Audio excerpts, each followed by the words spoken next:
안녕하세요, 럭키TV입니다. 오늘은 4세대 카니발 2.2 디젤 시그니처 9인승 시승 후기를 촬영해 보겠습니다. 먼저 이 차를 협찬해주신 전주 메이저카 대표님께 감사 말씀드리고요. 기존 카니발과 이번에 나온 4세대 카니발 파워트레인이나 이런 주행 성능 같은 경우에는 큰 차이는 없습니다. 차체 외관 그리고 실내 디자인이 SUV처럼 멋스럽게 변한 게 가장 큰 차이라고 보시면 될 듯 하고요. 기존에 없던 이 핸들 MDPS 자체가 유압식 MDPS였는데 지금은 전자식 C타입 MDPS로 변경이 되었고, 그로 인해서 주행 보조 안전 기능들이 많이 추가가 됐습니다. 그리고 이 SUV 같은 경우에는 뒷좌석 폴딩이 돼서 거의 트렁크와 뒷좌석에 폴딩된 면이 거의 일자로 이렇게 활용을 할 수가 있지만, 얘는 3열까지는 시트를 접어서 앞으로 최대한 밀 수 있게끔 되어 있어서 어떻게 보면 차박이나 이런 SUV의 활용성을 좋아하시는 분들은 기존대로 SUV로 가시는 게 좋을 것 같고, 이제 사람을 많이 태울 일이 자주 있다 하시면 카니발을 선택하시는 게 좋을 듯 해요. 이 차는 성인 남성이 누울 만큼의 그런 뒷좌석 폴딩이 안 됩니다. 그렇기 때문에 본인의 선호도에 따라 선택을 하시면 될 듯 하고요. 일단 이 차에 앉았을 때 이 착자감 자체는 이 실내 공간, 운전석 공간 자체가 굉장히 넓게 보입니다. 이 차의 폭이 1995예요. 거의 2m 가까이 됩니다.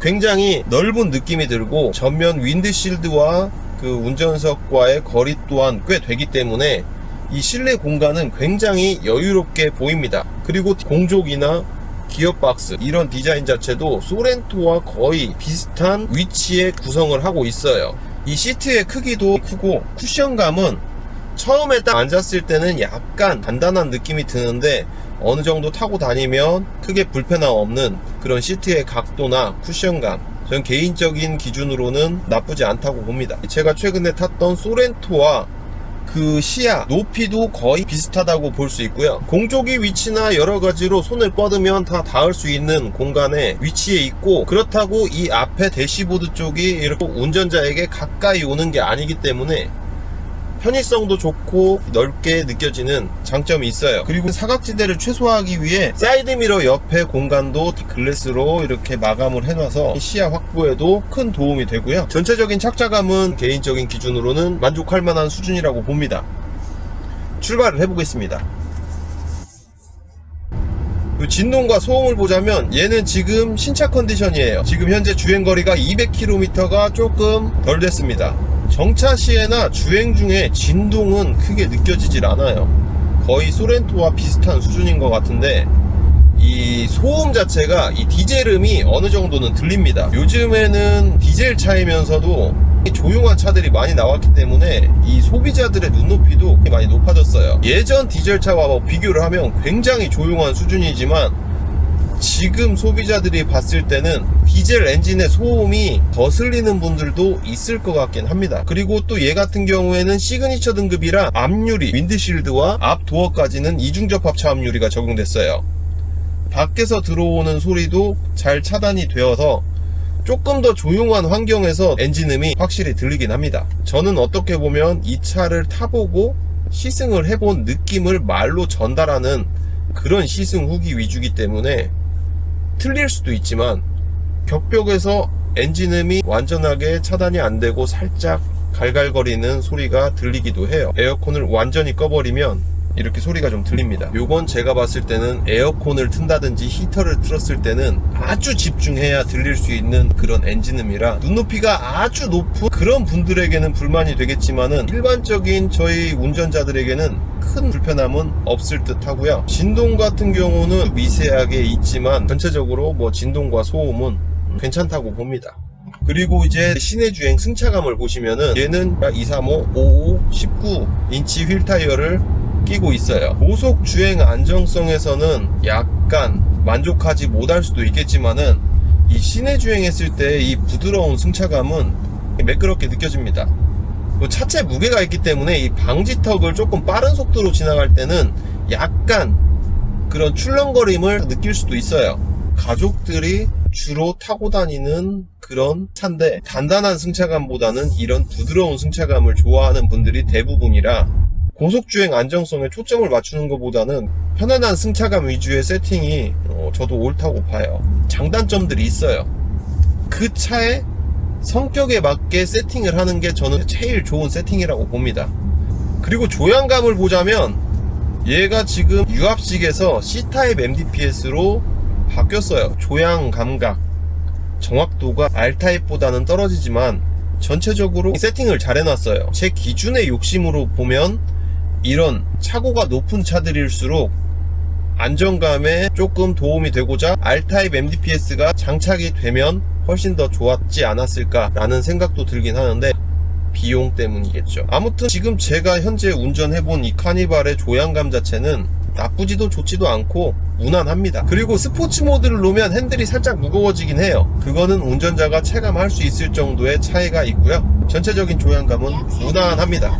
그리고 고속주행을 한번 해볼 텐데, 스마트 스트림 2.2 디젤 엔진이 장착되어 있고 8단 자동 변속기예요.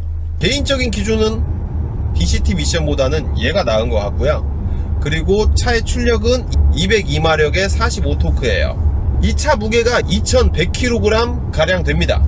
그래서 전체적으로 실구매자들의 취향을 맞춰 세팅을 한 차이기 때문에 이런 가속력이나 고속 안정성 이런 것보다는 편안함에 초점을 많이 맞춘 차 같습니다. 지금 시속 80km 요 정도에서 100km 사이까지는 뭐 불안한 감도 거의 없고요. 밖에서 들려오는 바람 소리도 많이 안 들립니다. 하부에서 올라오는 소음 자체도 그렇게 크지 않고요. 전체적으로 아주 무난합니다. 그리고 얘가 주행 보조장치 적용이 돼 있어서 이제는 운전하는 아빠들의 피로감도 확실히 줄어들 듯 합니다. 하지만 항상 제가 말씀드리듯이 주행 보조장치는 언제까지나 보조기 때문에 전방은 항상 주시를 하셔야 됩니다. 작동이 되는 경우가 있고 적용이 안 되는 경우도 있어요. 어느 정도 가족들의 편의성에 초점을 잘 맞춘 것 같긴 합니다. 차 무게가 있기 때문에 가속력이 좋진 않아요. 그렇다고 미칠 정도로 답답한 가속력도 아닙니다. 그런 가속력을 보고 선택하는 차가 아니라 문제될 건 없다고 봅니다. 그리고 차로 유지 보조나 차선 이탈 방지 보조, 제가 지금 운행을 해보고 있는데 지금 보시는 이 정도의 커브길까지도 차로 유지 보조와 차선 이탈 방지 보조가 적용이 잘 되고 있어요. 지금 이 스마트 크루즈 컨트롤은 앞차와의 거리까지도 다 조정이 되기 때문에 굉장히 편한 주행이 가능하고, 차가 정차를 해도 이 차도 마찬가지로 정차를 했다가 바로 따라갑니다. 앞차와의 거리를 계속 유지를 하면서 말이죠. 그래서 편한 주행감을 갖고 있어요. 일단 저는 지금 스마트 모드로 달렸는데 이 차 같은 경우에는 드라이브 모드가 노멀 모드, 보통 일반적인 운행 스타일이 있고, 에코 모드, RPM을 최대한 낮게 사용하면서 연비에는 최적화된 그런 주행을 할 수 있게끔 설정을 하는 거고, 스포츠 모드는 RPM 2000가량을 사용을 하면서 엑셀을 밟았을 때 바로 급가속을 할 수 있는 그런 주행 모드입니다.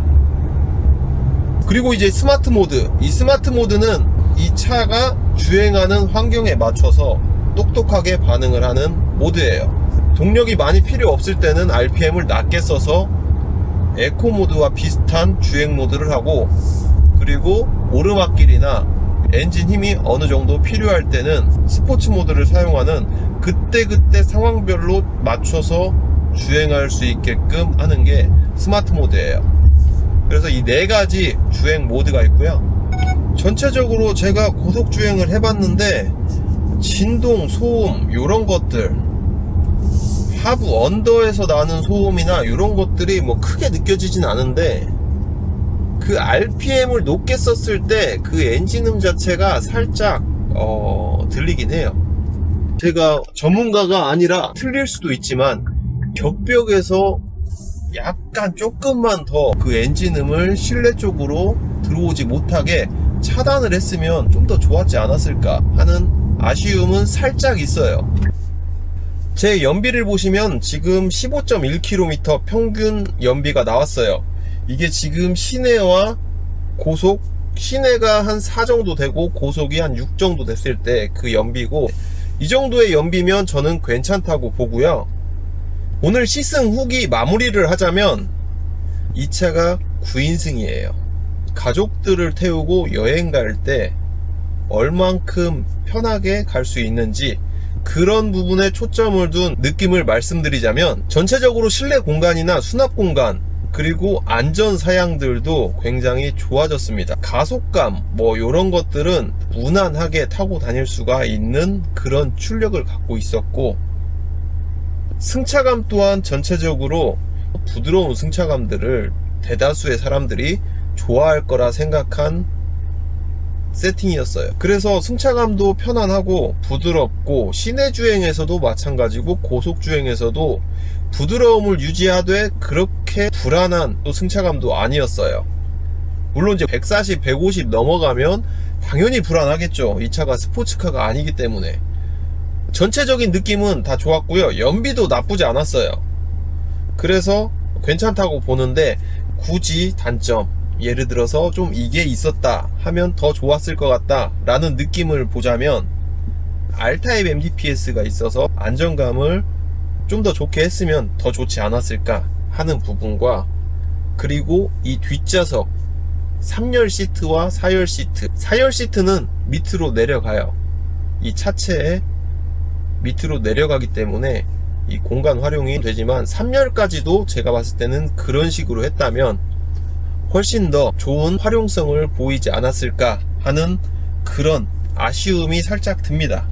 만약 구매를 하신다고 생각을 하시면 귀찮더라도 시승은 한 번씩 꼭 해보시기를 말씀드리겠습니다. 시승 후기 마치고 끝까지 시청해 주셔서 정말 감사드리고요. 또 다음 편에 뵙겠습니다. 안녕히 계세요.